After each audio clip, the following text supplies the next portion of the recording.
Welcome to the Worth Listening podcast, where we focus on having positive and productive conversations around money. I'm your host, Lauryn, a 4-time Olympian and certified financial planner. On this show, my guests share their money stories. Everyone has a unique story and experiences both wins and losses when it comes to money. My intent is to give listeners something they can relate to, something that builds their courage to be open and take control of their own money story. When I'm not creating a great show for my listeners, I'm running my company, Worth Winning, where I help individuals and families organize their finances. Check us out at worth-winning.com. All right, now on with the show. We are heading into the holidays, and I know many of you are out there looking for the perfect gift. I know, however, that it is also 2020. And 2020 has made us reevaluate our spending in various capacities. I've had lots of conversations with people about how to become more intentional. We've talked about things like giving to specific charities or asking places that you already patronize what organizations they support. I've even had some conversations with people about them asking places that they patronize how they compensate their employees to make sure that they feel that people are being compensated fairly for the work that they're doing and given the best opportunity to succeed in life. I bring that up because many people are moving away from material gifts and are now more inclined to give the kind of gifts that are going to last a lifetime. As an example, I have friends that have small children and they're planning on asking people to gift into the 529 plans that will be used for those children's education as opposed to giving material gifts this year. So many young professionals are struck by student loan debt. They're hearing about their friends that are struggling with student loan debt. And as they have children, they want to create a life where they're not going to have that child grow up strapped with student loans. And so 529 giving has become a really big deal for birthdays, holidays, and things like that. So I've got an idea for you. If you are looking to give the gift of financial literacy to an adult, it could be a peer, it could be a recent college graduate, you name it. I created a course that will help people better understand how to get their finances in order. And I know many people are skeptical of courses, so I wanted to take a minute to share with you a little about who might be a good fit for this course. So this is, like I said, for those kind of 80s and 90s babies that are looking to increase their general financial knowledge. Of course, we're not ages here, so if the rest of what I say resonates with you, please do not hesitate to give it a try or to recommend it or purchase it for someone else who you think may be a good fit.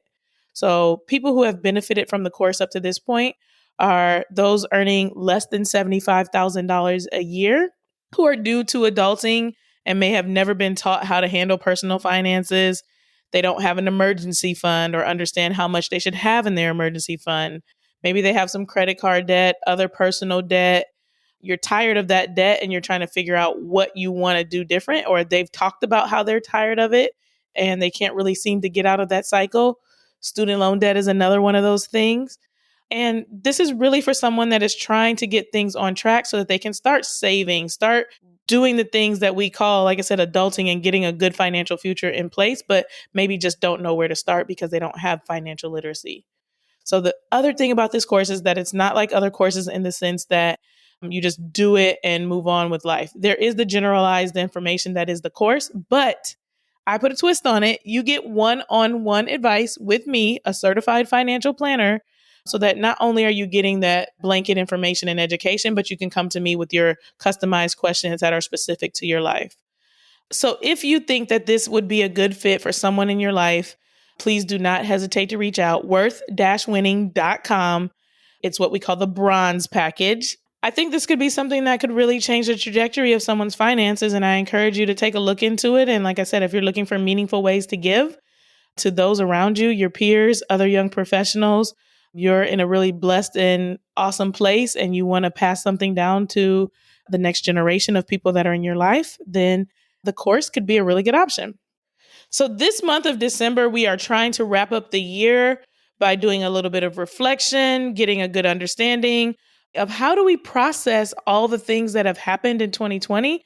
We started by talking with a financial therapist about what your feelings may be. Last week, we talked about financial resilience and how to bounce back and reshape your finances and your financial life if you've been thrown off track. And today I want to spend a little bit of time talking about going from employee to entrepreneur or from entrepreneur back to employee.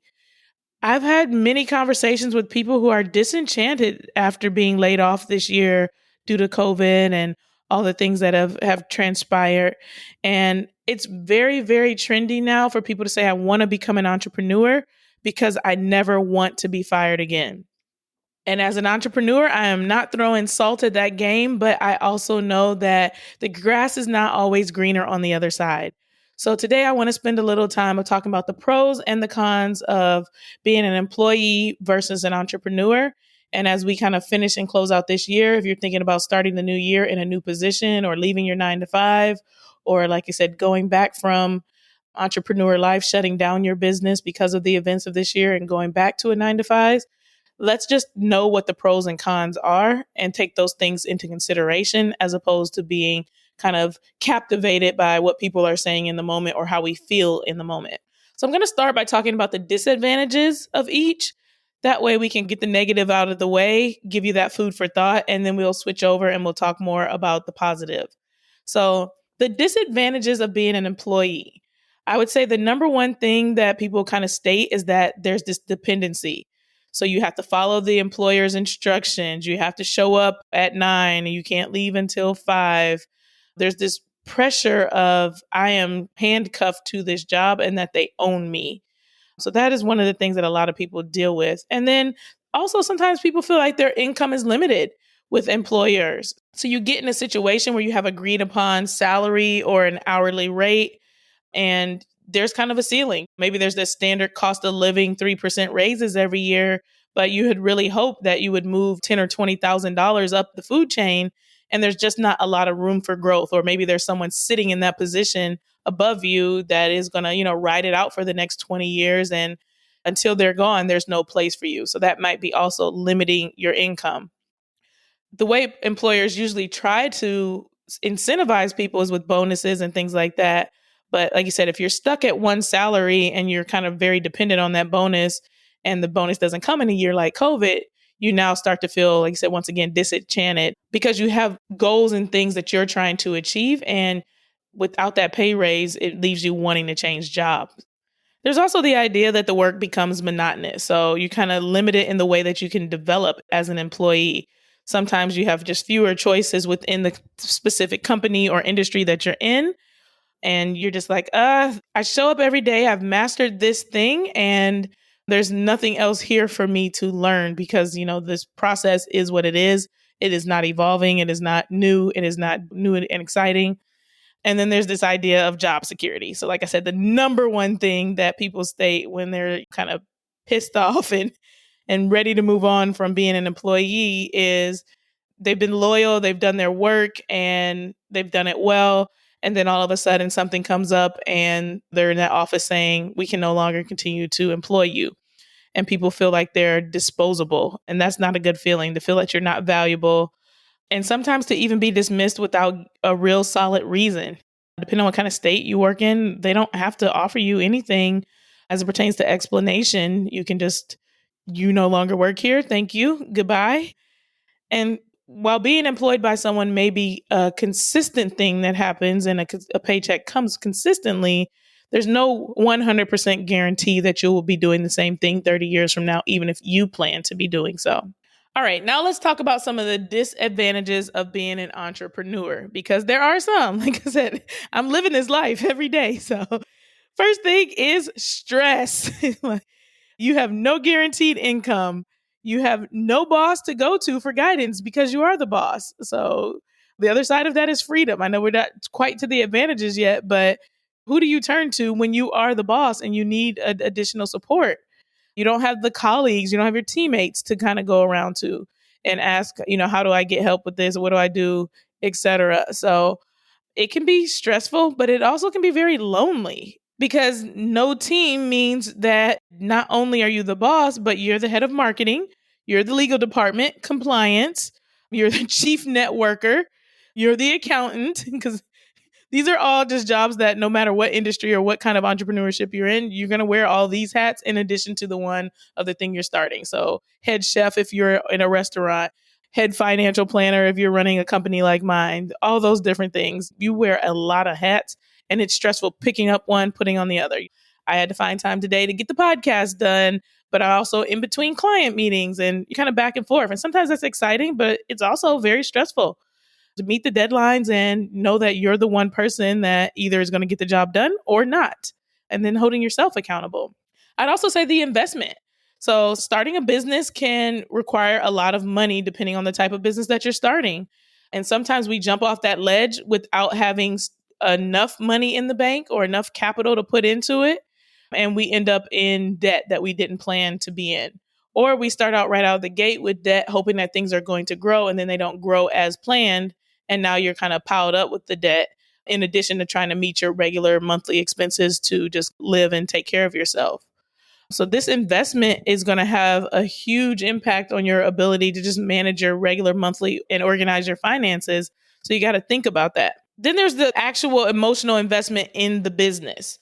How you perform is going to directly impact the number of clients you have, how successful you are, and you're going to be constantly under the scrutiny of your clients at all times, which, like I said, kind of goes back to that stressful part of things. One bad review, one bad experience, and someone goes shouting that from the rooftop, and that can lead to loss of earnings and can only further exacerbate the issue as you're trying to figure out the finances of the organization and you're trying to keep going and you're trying to rebound from that thing. So the other thing I would say about being an entrepreneur is that you work long hours. Oh my goodness. There's this saying out there that entrepreneurs are the ones that are willing to work an 80-hour week just so they don't have to work 40 hours for someone else. And I think that is so true, at least initially. You're just like, yeah, I'm grinding, I'm doing it. Come on, let's go. We got to get this thing off the ground. But it's only sustainable for so long. Your health, your wellness, your sanity, your peace of mind is something that is very important.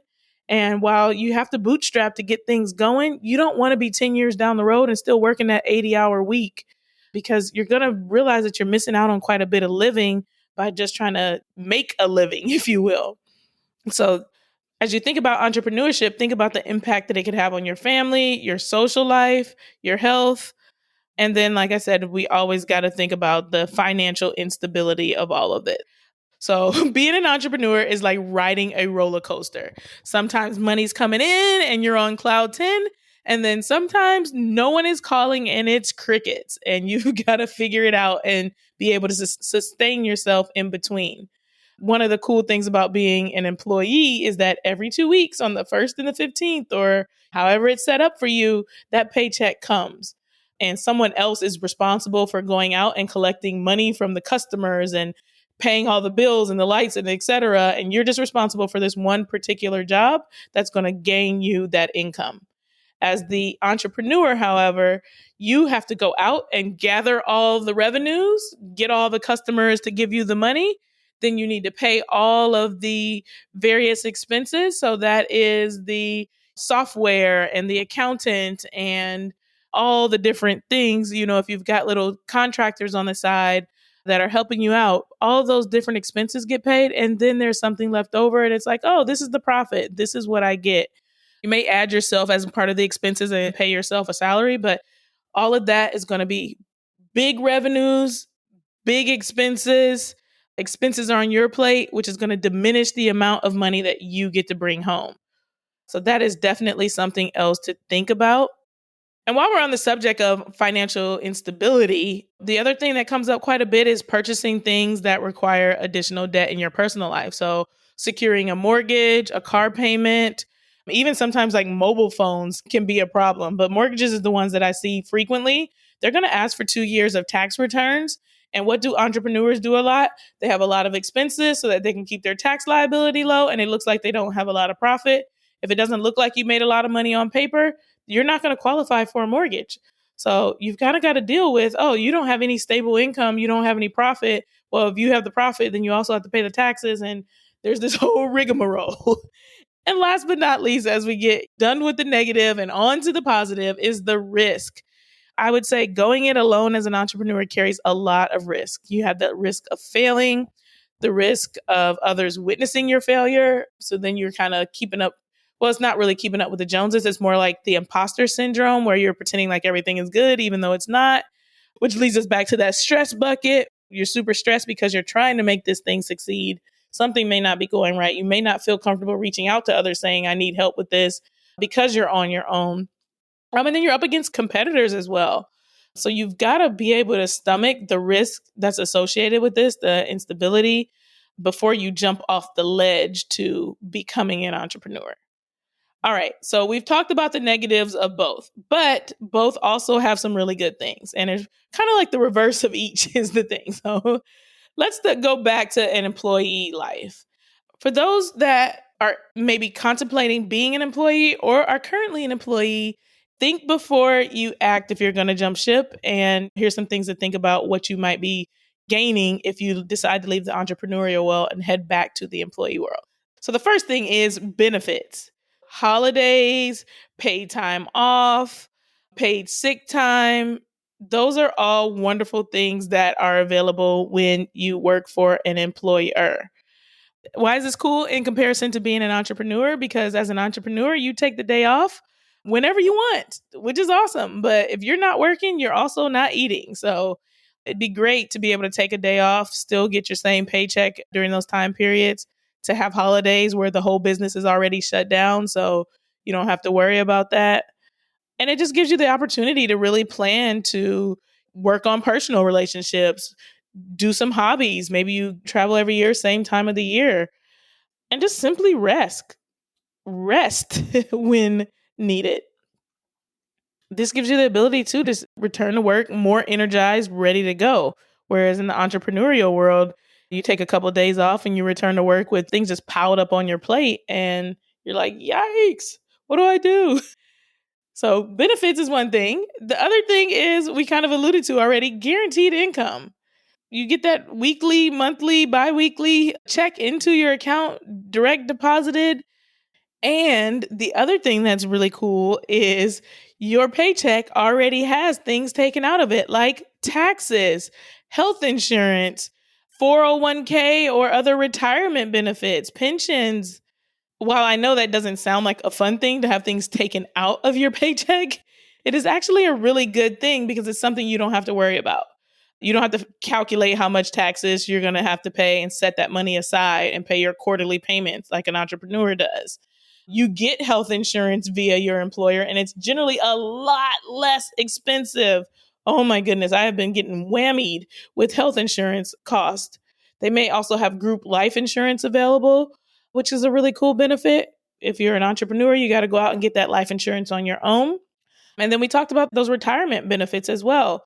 So they do an employer match at most places, usually somewhere between 3 and 6%. So that's money that's being put away on your behalf that you didn't have to save yourself. Of course, you've got to save some of it, and your employer investing in you by saving a part of it as well helps you on that moving walkway to get you to retirement. So while the paycheck, like I said, gets smaller when you do these things, it is also awesome to be able to just kind of click a few buttons and have it taken care of versus having to think about every single thing individually in those silos if you're an entrepreneur. Generally, as an employee, not always, depending on where you work, you get those fixed working hours. Lawyers, I know they got billable hours and things like that. And often, sometimes people ask you to stay behind or come early and things like that as an employee. But generally, your work hours are going to be fixed. They're going to be guaranteed and outlined in a contract that you sign when you come on board. You may have overtime and extra hours available. So you get compensated when they ask you to do something above and beyond what that contract says. So sometimes not fun. You're like, oh, I don't want to work from 9 to 5. I'd rather work 7 to 3. But it's also one of the cool things to be able to say, like, okay, I have this set amount of time and I can plan accordingly because I know I generally don't have to be around outside of these hours, or that my weekends are free so I can go out of town. Whereas with the entrepreneurial world, it's like every day is a work day unless you tell it's not a work day. And when you're not working, like I said, you're not eating. So got to consider that. And I kind of alluded to this before too, but you just have less responsibility. So you're not responsible for paying the mortgage, of the building that your employer is in, keeping the lights on there, paying the custodial staff, the other employees, doing the marketing to make sure that there's enough money coming in so that all these employees can be paid in addition to the lights and the water and the gas and so on and so forth. You're responsible for your one piece of the puzzle. Now, if your piece of the puzzle is marketing, then we need you to be on that job because that's going to be impacting everyone as it pertains to what they can accomplish in their work. So I've seen a lot of companies do some things like annual reviews to keep people motivated so that they're completing their task and doing what they can to make sure they improve the overall health of the company, because when you excel at your work, the overall company excels, but it is still overall less responsibility. All right. And then last but not least, the bucket that I am in is the entrepreneurial bucket. So let's talk about some of the advantages of being an entrepreneur. So growth in your career, there's no ceiling to what you can accomplish as long as you have the desire to fulfill your goals and you have the plan, you've got the aspirations, and you're ready to go. I don't have that boss to interfere. So, like I said, it can be a plus or it can be a minus, depending on what kind of personality you have. So, you don't have anyone to bounce those ideas off of, but you also don't have a boss to interfere when it's time to make a decision because you are the decision maker. So, you take on the responsibility of, yes, I want to do this, or no, I don't. It's too risky. It requires too much effort, whatever the case may be. The sky is the limit in what you can achieve based on how hard you're willing to work to accomplish your goals. The other thing that's really cool about being an entrepreneur is that you are independent. So as I record, I am in Hawaii. I have worked a full day. It is currently, I think it's like 9 a.m. here and like noon back in Dallas. Well, it must be like 8 a.m. here. But I have the freedom to work wherever I want to. It's still work that has to be done. Hawaii's not going to pay for itself if I'm not working. But that independence also gives you the ability to decide how to delegate things in a way that's going to be most appropriate for you. So you can direct the people that are helping you. You can go out and find the team that is going to work best with you so that you can direct the people that are helping you in the areas where you're not as strong. So you get to build your team. And I mean, that sometimes it does grow into employees and small business. And you're not necessarily an entrepreneur per se anymore. But when you decide who your team is, you still get to set the direction of what the success is. Of course, that comes with the responsibility of having some leadership skills so that you can lead people in the direction of where you're trying to go ultimately. Flexible working hours, wonderful thing about being an entrepreneur. Like I said, you could work that 80-hour week just so you don't have to work 40 for someone else. But if you get to work 80 hours from Maui versus a cold place where it's 6 feet of snow and you're not really into snow, then it's a really awesome thing to be able to do.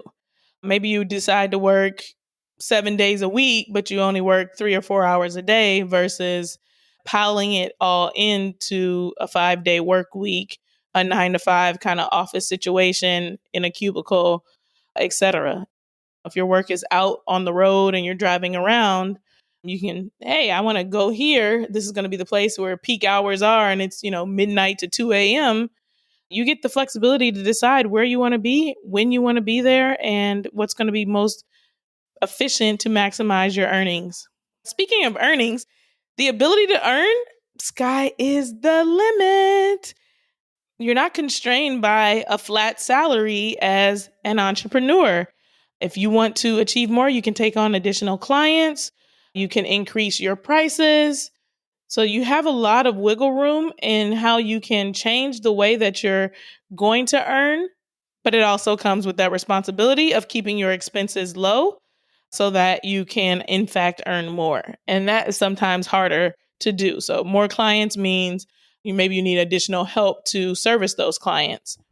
That additional help is going to cost you money, which is going to deplete some of the money that the additional clients bought in. So you've always got to be doing this kind of price and cost analysis and have some awareness around what's going on. But it can be really cool and a great way to, like I said, increase your earnings. And my last but not least, as it pertains to entrepreneurial things that I think are wonderful, is this idea of change and exploration. You get the ability to be a creative. I have a friend who runs a financial planning company that is specific to helping creatives organize their finances. And I was just like, I don't have a creative bone in my body, but every entrepreneur, if we think about it, does. Because you're thinking outside the box, you're looking for the new opportunities, you're trying to expand and fill gaps where they are in the market that you're in. And that's what increases your business opportunities. We're always exploring new ideas, and we're always trying to create a way to be able to help others solve a problem. So why did I spend all this time just talking about entrepreneur versus employee?